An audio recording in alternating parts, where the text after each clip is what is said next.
you are an entrepreneur, a professional, a speaker, or a coach, and although you've come a long way, it's time for you to take it to the next level.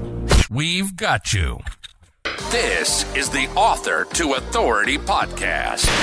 We'll help you use authority and influencer marketing to build your business stronger and faster by publishing a book. You'll hear from guests that are thought leaders in sales, marketing, networking, communication, social media, promotion, and business leadership. Let's do it. This is the Author to Authority podcast. And now your host, the extraordinary word ninja, Kim Thompson-Pinder. Welcome to the Author to Authority podcast. And if you've ever thought of personal branding as something that entrepreneurs shouldn't do, then you want to make sure that you listen to today's episode, because I guarantee you that if you are an entrepreneur or a solopreneur or a consultant, professional speaker, your personal brand is critical to the success of your business. And I am so happy and excited to welcome Tonya and Michael to the show, because they are going to be talking about that exact same thing. Tonya, Michael, welcome. Hey, thank you, Kim. Thanks for having us. Thank you.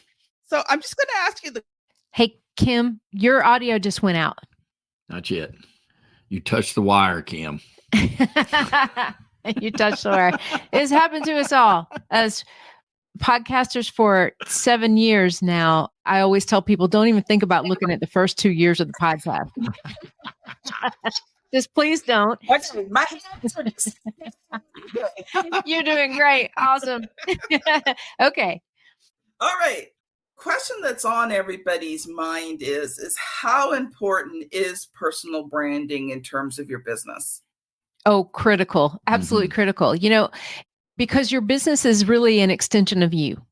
And when people ask me, hey, what's the difference between personal branding and business branding? I ask them one question: which came first, you or your business? And they always say, well, I did. And I say, well, your business only exists because of you. So connect those two things at the hip, but your personal story has a lot to do with why your business exists in the first place. Yeah. Wow, today is going to be a wonderful episode. Well, Tonya and Michael are the co-founders and CEO and COO of BrandFace. And they are a personal branding company focused on helping coaches, creators, and experts become sought-after authorities in their industry. So, of course, you are on the Author to Authority podcast. No better place to be. I am just so thrilled to have the two of you here, because we talk about many topics on the show, but I don't always get a chance to talk with people who truly understand, what it takes to make somebody an authority, and that personal branding and getting yourself out there and the visibility factors and all these things. So I think today's episode is just going to be very encouraging for all of those out there. So first of all, let's get into personal branding a bit more. I'd love for you guys to explain a bit about it, and what would be the most important reason, in your opinion, that you need to have that personal brand? Yeah, Kim, I'll take that one, because I'm actually, listeners, I want them to know I was a client of Tonya's before I became a partner in the company. So I can approach this question from a business owner that has utilized the services. Back then, when I hired Tonya, I hired her literally for marketing. She sold me marketing. She taught me branding. I did not realize at the time she had written a book called BrandFace, and was just on the verge of publishing it when she started working with me. And back then it was she had a turnkey business, and she did it all. And so she began to talk to me about these principles of branding and why they're so important, personal branding, and why they're so important. And so we applied them to my real estate office. I was in the real estate business, and it made the company grow exponentially. Like, the reputation that she built for me, like literally right off the bat, really made a big difference on how that company took off. And we started in like the end of third quarter 2013. And so we finished off 2013 with hardly like 2 sales or something like that. We quadrupled that the next quarter.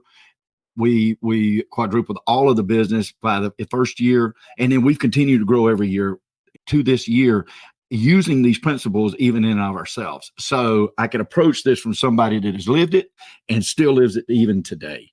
And to differentiate yourself in any service forward-facing market is unbelievably important, because we all know that there's competitors out there, right? And it doesn't matter if you're an author. It doesn't matter if you're a podcaster. It doesn't matter if you're a speaker, a coach, a real estate agent, a landscaper, any of those. We know we have massive competition everywhere, and you've got to define who you are, what you stand for, and the 5 critical questions that we're going to talk about that every brand should define if you really want to stand out against that competition. I couldn't agree with you more, Michael. And I think people are afraid to stand out. Like, they don't realize that it's their differences, it's the special things that they do that makes them sought after. I can remember back, and now at this point I was in network marketing. I spent quite a few years in network marketing when the kids were growing up. It was easy for me to be able to do as a stay-at-home mom. But I remember that I didn't stand out. And my business finally grew when I stopped trying to be like everybody else and do network marketing the way Kim felt that network marketing should be done. And for me, that was kindness and caring and taking good care of your clients and customers and working with your recruits and helping them to succeed. And when I did that, and then added a book on top of that, actually 3 books on top of that, my business really started to soar. So yeah, it's allowing yourself to be who you are and allowing yourself to shine. To me, that's just so incredible. Now, we heard a little bit of Michael's story there, Tonya. I'd love for you to share a bit of yours. Sure. I actually started right out of high school. I sold vacuum cleaners door to door to pay my way through college. So that was very interesting. But one thing I noticed is that I had to have a very unique story. I had to tell my story just to get in the door. And when I formulated that story, I got into almost every door, and it made a huge difference. And I thought, wow. And I didn't even know such a term as personal branding existed back then. So I didn't really know what it was, but I figured it out. And so I did that for 3 years. And then I was discovered by somebody in the radio industry, and I went into the radio sales world. And when I got there, well, everything was just cranked up a notch, right? I was knocking on doors with people who were responsible for tens of hundreds of thousands of dollars of advertising budgets. And I was asking them for that money to invest in my product to promote their business. And they were just slamming the door in my face left and right. And I thought, wow, this is very different. Like, what's going on? And then I realized, well, if I want them to view me differently, I need to change the way I present myself. And so I began to rethink that. I became one of the first radio sales reps in the country to ever have my own website. And I began sending people to the website, kind of setting my credibility. But the entire focus was on how am I going to help you grow your business? And my expertise in that, even though I was new in the industry, I knew enough about what to do to make a huge change in their business. And so when I realized that, I thought, wow, this is awesome. Now, if I can do that for myself, I bet you I can do it for my clients. And so that's when I really started working with my radio clients back then. And then by the time I was finished in the media world, I was working with television, newspaper, radio, internet, all across the board. And then in 2012 or so, I started writing the first book in the BrandFace series, which we'll talk about later. But it dawned on me then, it's like, oh my gosh, this is a tremendous opportunity to open a business and teach the formula for personal branding. So one of the things that you said stuck out to me. And what you said is you talked about how you can make a difference in the client's life and expand their business. And the reason I'm focusing in on that is so many times we've been taught, oh, we need to promote ourselves. We need to do this. We need to talk about ourselves. We need to talk about our achievements, our blah, blah, blah, blah, blah that nobody cares about. Right. Exactly. Exactly. You've shared that, it was when you focused on the client and their success. And that to me is one of the keys to actually standing out and being seen as an authority. When you care more about the other person than you do yourself. And it's almost like, I don't care if you work with me attitude. I want to work with you, but I don't need you. It almost becomes very attractive. Like, I remember one of the first times that I decided to kind of adopt that presence when I was talking to people. And I mean, people didn't know I was desperate. I mean, money was so tight. But I remember the first time I just kind of sat back, had a conversation. My whole body language spoke, I don't need your money. And I just focused in on the client and helping and serving them, not trying to convert somebody into a package. And the next thing you know, I sold the package. And I was like, wow, this is really cool. I'm going to try this more often. I love that, Kim. The end of a lot of, any sales calls that I happen to take, and the end of that call, if they say, well, I'm just not ready to make this decision yet or whatever, I say, hey, no problem. We're going to be here for a very, very, very long time. And when you're ready to make a change, we'll still be here. Right. Mm-hmm. And that lets them know two things. We're not going anywhere. Well, three things, actually. We're not going anywhere. This is not life or death for us, whether you become our client. And then the third thing is that when they're ready to really make a change in their life, then they should come back to us. And so in just that simple thing, hey, no problem. We'll be ready. When you're ready to make a change, we'll be here. And it's delivered in a kind manner, but at the same time, it's very authoritative. Yeah. I do the same thing. I have those conversations, and it's usually one of three things. Usually either A, they don't have the money, B, they don't have the time, or 3, they have to go through somebody else to get permission and they're being stonewalled. And so my response is similar to yours. It's like, okay, well, my door's always open, not going anywhere. Yep. When you're ready, when you got the time, when you have the money, I'm here. Really funny because 2019, I didn't have as much structure in my business, help, support. I was doing a lot of the things myself. And I had health issues, and I had someone who was working with me go through something tragic. It was just one of those really hard years. And I came to the end of 2019, and I'm like, I don't know if I can continue my business. I mean, took every penny I had to pay my employees and give them a very small business. I was down to the last cents in my bank account to make sure they were paid, and they got a small bonus that year. That was it. I had no more money left. Now, thankfully, my husband had a good job. So, I could take the time to rebuild, but I was just like, I don't know if I can continue doing this. And it was really funny because, 3 months later, because it's about 3 months for my sales cycle, like from the time when I really start prospecting, lead gen, all that kind of stuff. It's about 90 days before I really start seeing results. Well, guess what happened in March, April of 2020? You blew up, probably. Yeah. I did. Because now all these people who had the time excuse were now sitting twiddling their thumbs. I didn't even have to go after business. They were all like, Kim, I've got time now. Can we do the book? Yeah. Isn't that funny how it really works that way, Mm-hmm. So true. And it's like almost all businesses feast or famine to a certain extent, and so I really, if there's one listener out there that's like, I've been doing this for several years and I'm giving up last penny, I thought it was doing good and now it's not. Just keep doing it. Just keep doing it.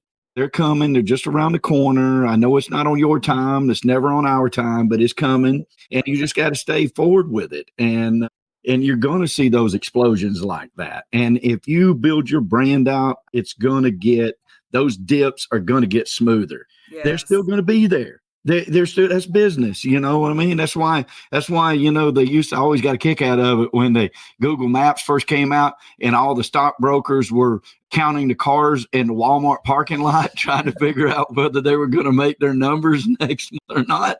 And, you know, this the same way. Why are numbers so important on Wall Street? Because we want to know as investors whether or not and sometimes they don't make their numbers. Why? It's not because the company, sometimes it is, but most of the time, like a Walmart or something, it's just because that's the trend.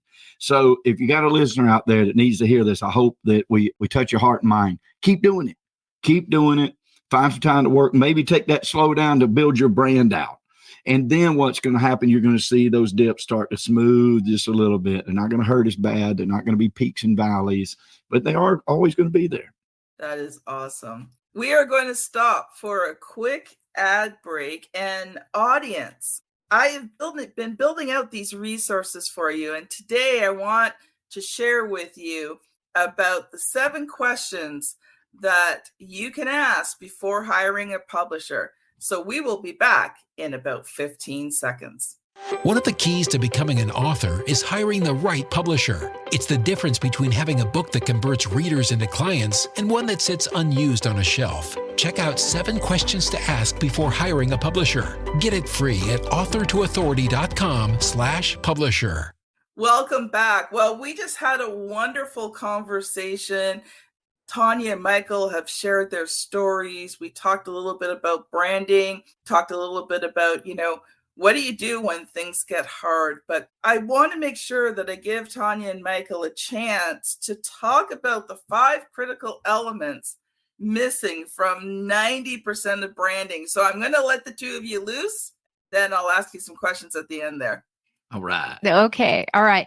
So the 5 critical elements missing are really 5 questions that you have to answer before you can even begin to build your brand. And I want to start by saying this, because I think this is a really critical thing, the difference between marketing and branding, because there is a lot of confusion out there between those 2 things. Those terms are used interchangeably quite a bit. So we've pretty much simplified this. Marketing is utilizing different marketing channels or vehicles to get a message and image out to your customer. It could be a billboard. It could be a podcast. It could be a YouTube video. It could be a PDF. It could be anything, right? Anything used to get a message or image out to your customer. Your brand is the message and image that goes into that marketing vehicle. So we want to separate those 2 very clearly, because a lot of people will say, oh, my marketing doesn't work. That didn't work. This didn't work. And we say, well, wait a minute. Let's look at it. Is it the marketing tool or the vehicle that didn't work, or is it what you put into that vehicle? And 90% of the time, it's what they put into it. So what I want to talk about today is we're going to cover the 5 critical questions that every great brand must answer, because if you don't have answers to these questions, you absolutely do not have a brand worth marketing. Okay. I know that sounds bold, but it is absolutely true. And I do this in love to help the people who are missing all of that, because it's very easy to spend all your hard-earned money and all of your very valuable time trying to promote something that has no teeth. Mm-hmm. And that's what we'll talk about. Okay. So I'll take number 1. Number 1 is exactly who do you serve? And I like that word exactly in there, because don't tell me that I serve people, who want to write books, right?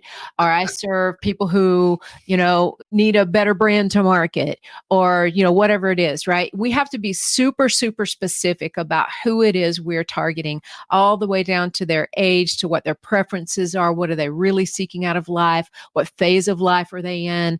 I mean, all of those things beyond just the usual demographics. We need to look at those psychographics too, because if you don't, how on earth, number 1, would you know where to market? And number 2, what to put in that marketing to attract that person if you don't know who it is you're trying to attract in the first place? Mm-hmm. So for a lot of people, that sounds like duh, right?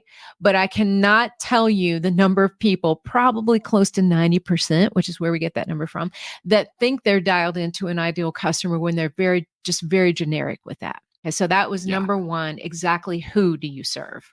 And number 2 is how do you serve them? It needs to be really, you also need to boil that down and know the difference. And go ahead and tell you, like, if you just say, well, I help people, so does everybody else. And I'm not saying that you don't help people, but I'm saying so does everybody else. So you got it. Like in the real estate business, I deal with this a lot. You know, well, I just care about people and I just want to help them. Well, I know that because you're a good person, but so does everybody else. And even ones that might not have your best interest, they're still going to say they have your best interest. So you got to find something that's a little bit more defined about how do you serve them? Yeah. I'm going to stop you guys right there because there is so much alignment here. So in my book, Author to Authority, I teach about creating the core marketing message. The first two things is who do you serve and how do you serve them? Love it. There you go. Perfect. You're dead on. Relationship to those two. So yeah. I am loving this conversation. Awesome. See, great minds think alike, Kim. Exactly. 5. I want to hear the next 3.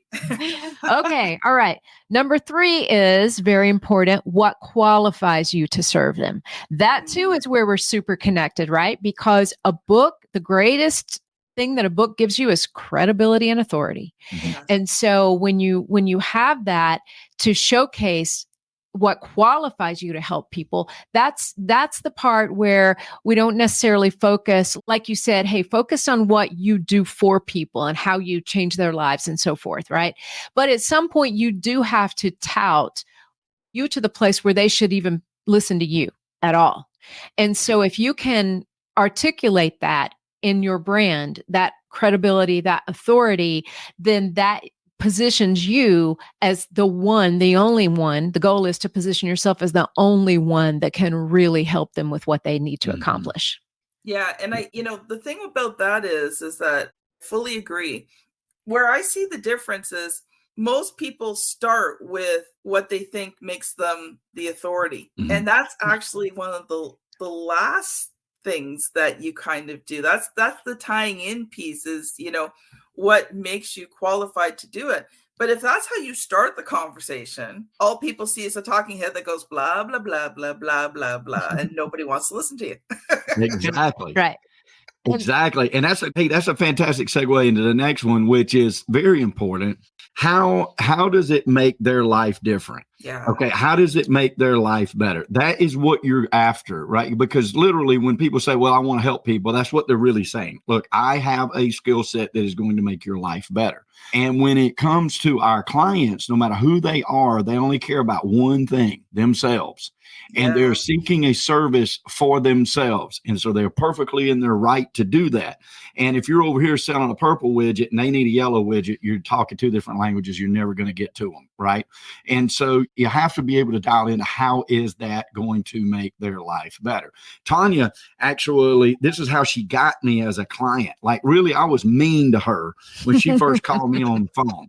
And I said, look, I've had 5 others just like him. I don't need another one. Well, I was traveling the country. I had an office in Irvine, California. I had an office in Atlanta, office in Seattle. I was all over the place.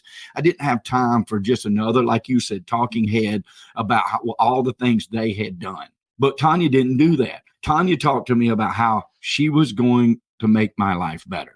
And that is what won me over. And then I ended up working with her. And lo and behold, she over-delivered and had under-promised. I was blown away at what she did to make my brand better, that made my company better, that made my life better. So you got to dial that in as number 4. What is going to make their life better? Yep. Okay. I've got to stop you guys because you just delivered a huge nugget there. You over-delivered. And that is so uncommon in today's society. It's all about giving the minimum for the most buck. But if you want to be seen as that authority, one of the key elements of being an authority is the generosity. Yeah. Giving more, over delivering. And I've had so many people say to me, Kim, why do you share so much? Why do you give away so much? Okay, now I don't give away my products and my services, but I freely share my knowledge with people. People ask me how to write a book. I tell them how to write a book.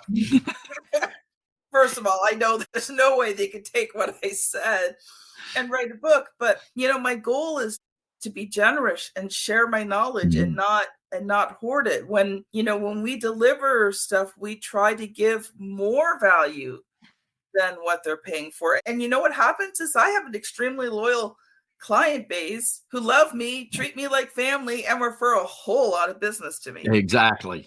Yes. That's exactly how it works. Yes. Yeah. Yeah, you have to over deliver. That's one of the ways that you separate yourself from the pack, because you can differentiate yourself on the front end and everybody can say, I'm going to work with them because they're different, right? That's really somebody who's focused on blank, and that's what I need. But when you over deliver, that's what brings the loyalty, not just the nod to, oh, that person does a great job, but now they're extremely loyal to you. So we got one more, don't we? We have one more. Okay. And this is the most important one. If there is an most important one, actually, they're all very important. You can't leave any of them out. But this one is, what makes you different from everyone else who is also trying to serve that same customer? It's really critical that you do that. It's not what makes you different from everybody in the world. It's what makes you different in this space. Mm-hmm. And that can come in a myriad of different ways. Some people declare their differentiation by a personality attribute, some by a certain formula or way they do something, others by a specific type of person that they truly like to help because they've been in that person's shoes before. There's many different ways. And that's the toughest part, I think, for a lot of people, because a lot of people say, well, I don't know what's really different about me. I'm really just out there trying to do what everybody else in my space is trying to do.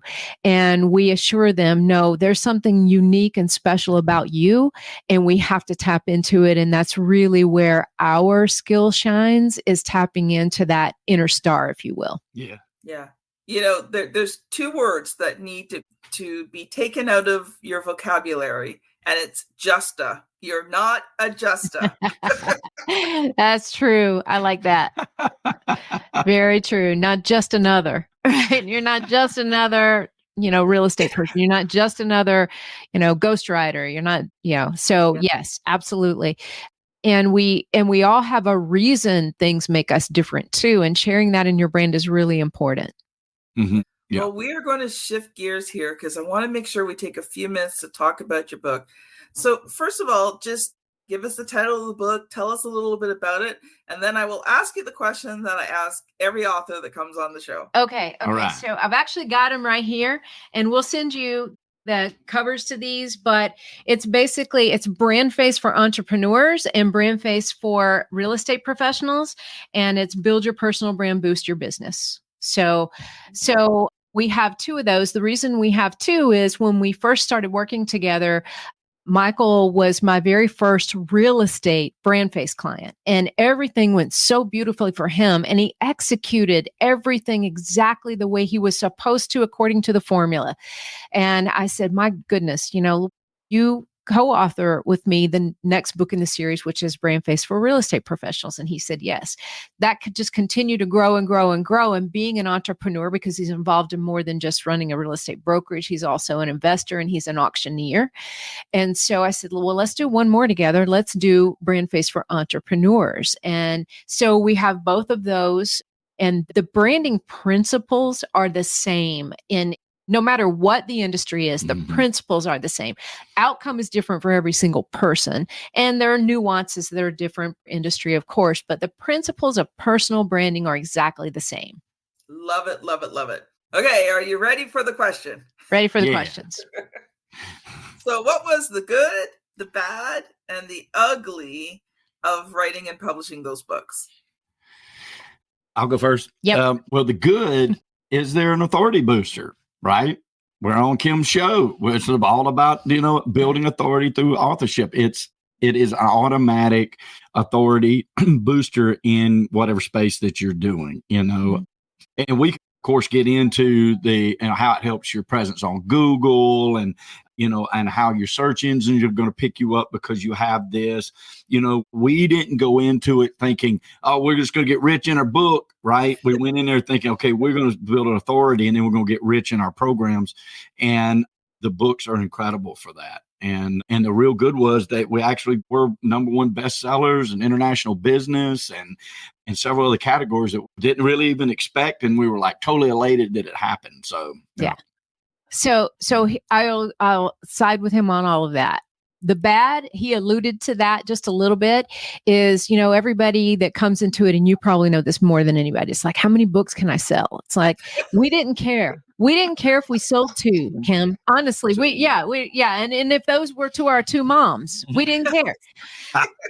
The fact that we actually had a book and had put all of our knowledge and all of our, formulas and so forth into those books put us in a totally different position in the minds of the people that were going to hire us to speak on stages and hire us to, as clients, right? Or for them to be our client. So that was it. And the other thing is, you have to promote it just like everything else. That's the bad. You can't just like write a book and pop it up on Amazon and think, okay, that's it. That's all I have to do. It's kind of like building a brand. You can't build a brand and then not put it out there. Same thing with the book. Yeah. So that would be, if there is a bad, that would be the bad. I do have a fix for the bad though. I learned it from a friend of mine. He, a super wealthy guy, a lot of wealth in real estate and stuff, but he's always been fascinated with the auction business. And so he wrote this book about, I don't even know if you know this. He wrote this book about, auctions and how to win at auctions. I think that might even be the title. And he puts it out there and nobody buys it. So he made the sales price like $29,000. And I said, why did you do this, man? And he goes, well, nobody's buying it anyway. And I figured if they did, I could get some of my money back. I don't know that story. That's fantastic. I love it. Yeah. I share with my clients that it's not a field of dreams. You're not going to write that book, publish it on Amazon, and all of this business and fame and fortune and sales and everything are just going to fall into your lap. It's a marketing tool. It is. Yeah. And it is a great one though. And I encourage all of your listeners, even if it's just one that needs to hear this right now, y'all need to work with Kim because you need this book. You really do. And because the things that will come from that, the doors that will be open for that, and your products and services that you can sell through that, it does work. So really, that goes back in the good category. The ugly category is that, when you self-publish, there's a lot of moving parts. And, that's why you need somebody like Kim helping you, because we did it on our own. She had already written one book, which sort of helped us along with it, but it is definitely laborious and you've got to be committed to it. Yeah. Absolutely. Not finishing a book is almost a cliche, isn't it? Yeah. Yeah, exactly. So I'd say 6 books later, all 6 being self-published, it can be a nightmare when you're trying to keep up with everything. And it's a system. It's like, okay, check, right? But you don't realize how many of those things connect to each other and affect each other and how you can't miss one of them. So, if I had to go back and publish those 6 all over again, I'd come to you, Kim, because I'd say, please take this ugly part away from me and just let me do my good stuff. Right. It's funny. I'm building out a whole new product line and audience. We will soon be announcing it. I know you've been waiting for a while. I've been talking about it for a while. It has taken me months to develop this all out. But one of the specialists I'm working with to create one of the products, he interviewed my clients to get a true sense of who they were, why they worked with me, what was their life like, what was the transformation that came from working with me. And 2 of them, I've listened to 2 of them now. Even though some of the reasons and some of the outcomes and things were different, one of the things they both said was that I had a system in place. Yeah. A system that walked them through step by step. And a system that now we did most of the work, but we have a system in place so that they knew what was coming up next. They knew what was expected of them. They knew all the boxes would be checked off. And you are correct. There are so many things that there's all the little check boxes. And if you miss them and then you go try to upload that book onto Amazon, guess what? Exactly. You're having a really bad day. The baby's not being born. No. Or you just stay in labor until this thing is ready to go. That's what it feels like too. When you're trying to do it yourself anyway.